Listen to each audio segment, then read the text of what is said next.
Margaret Lee reporting for Corridor X News. We are in Cullman, Alabama at the Alabama Gourd Show.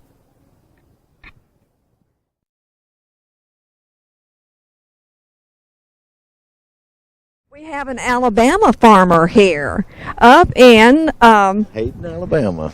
Hayden, Alabama. Yes, ma'am. And this is Greg Hayes, Hayden, Alabama. So these are Alabama gourds. Yes, ma'am. It was They grow the best in Alabama and Georgia. So people can go inside and see what the other artists have done, and then they can do their own artwork.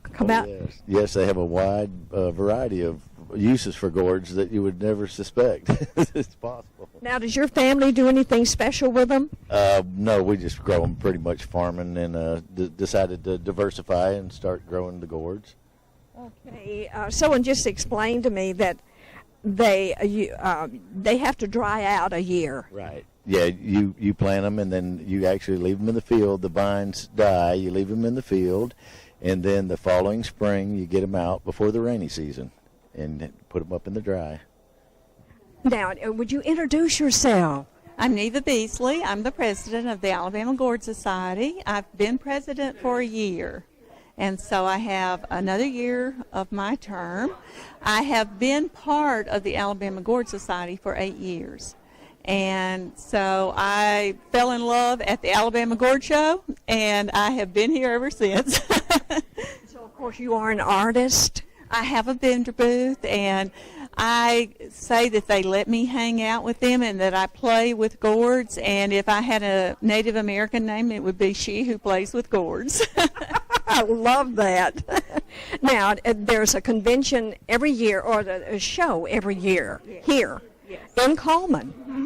There is. It's been going on for 17 years. Oh, that's what I wondered about. Yes, it has 17 years. And the original founder was a member from here in Cullman, and there was a grower at Lacey Springs, and they applied for a charter with the American Gourd Society, and we became the TAW chapter.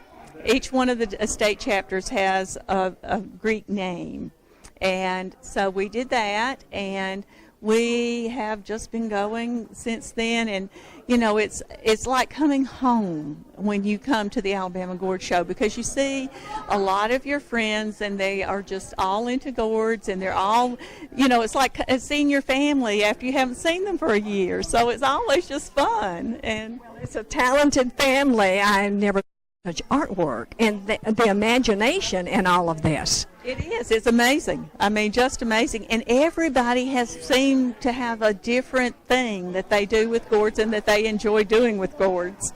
So it's certainly a joy to see, and people need to come. This is held every year in Cullman. Always the third weekend in October, too. And so, finger or something. You know, every state just in the United States just about has a gourd show, but ours is the best. You know, if you're going to a gourd show, you better come to Alabama, because we've got the best one. Thank you so much. Right here in Cullman, Alabama. Yes, and this year we celebrated Alabama with our theme being Alabama the Gorgeous. And so, you know, that was all Alabama, and how wonderful this state is, and that kind of thing. So. Absolutely. Beautiful work. It's been a joy to see. Oh, I'm so glad that you guys came.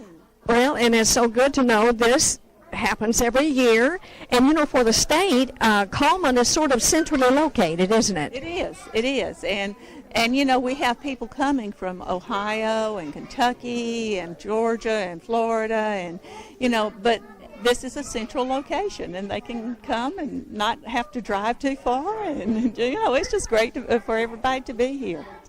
Well, we hope to see you next year. Thank you for talking. Forward to it. Thank you so much for coming down. Thank you. Yeah, she's the head of the Alabama Gourd Society, but she's also the head of the Huntsville Gourd Club. My wife is the gourd artist.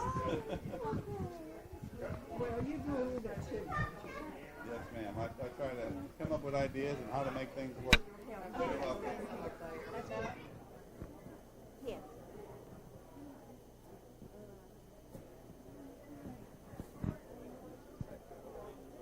This gourd art is amazing.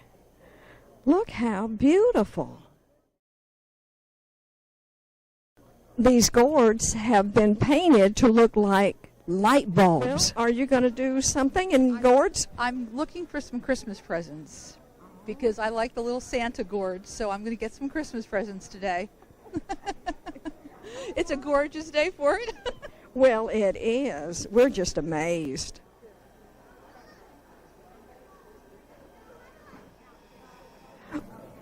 Dogwood Garden Club. Would you like to join for a moment? This is Olivia Scruggs. She is the president of Dogwood Garden Club. Louise Zimmer is our vice president, and every year she has a different office, but she's our rock. Louise Zimmer. Well, hello, everyone. And These ladies have found Missy Myers, and Missy is famous in Jasper. And we can't wait to hear all about this. We want you to explain about the murals you've just done in Jasper. We are so thrilled to meet you, aren't we, ladies? I love Jasper. Jasper has been very good to me. Being able to work with Mike Pugman and with Dr. David Rowland, he's a fascinating man. I just appreciate him so very much. We're right now at the Gourd Show in Cullman, and I think they're wanting to see a demonstration. You look like you're trying to inch out of here. But I love this project. I got to dive into Revolutionary War history and get this piece to be historically correct for the purists, that it would appreciate the fine details and changing the uniform and correcting the flag that's in the mural there. we haven't seen it yet, but you said you've just finished it? Okay. Missy, you have done a lot of research on that mural you did in Jasper. Please tell us about it. Okay. Well, this is in Fort Sullivan. We actually was made out of palm trees, which actually served as a benefit for the battle because it absorbed the cannonballs instead of destroy them and cause them to go further into the fort. The two ships that are in the mural are the Experiment and the Bristol. Those are the men of war ships that Colonel Moultrie told the troops to target. The cannon that's used would use 6 pound. I actually wanted to make sure the cannons were period correct to that particular battle, and they would use 6 pound cannonballs. And that's important to know because they had limited munitions. There was only like 23 cannonballs per cannon, and so every shot had to count. The men were outnumbered. And then the event that brought Sergeant Jasper to light was the fact that their flag was hit. And in battle, if a flag goes down, that's a sign of surrender. And by gosh, he wasn't going to let that happen. He got up there and tied that flag to a sponge staff that they used to load the cannons. And that was like a second win for the troops. And they really dug in. 9-hour battle. I can't imagine. While I was painting this, it took me 15 working days. All I could think about is how that had to be. That constant boom, the smoke, the fear, the wounded soldiers, still doing everything they can and to fire upon them. But it's an incredible battle. I love our history. I'm proud to be American. And this gentleman here was 26 when he passed. Never didn't have family, but he fought for us.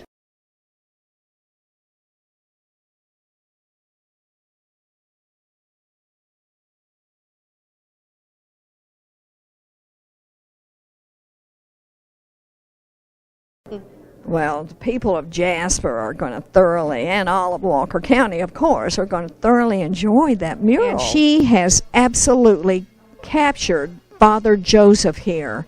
We're going to have to ask her how she accomplished that facial work. This is the most incredible piece, and of course, in this division, Missy took first place.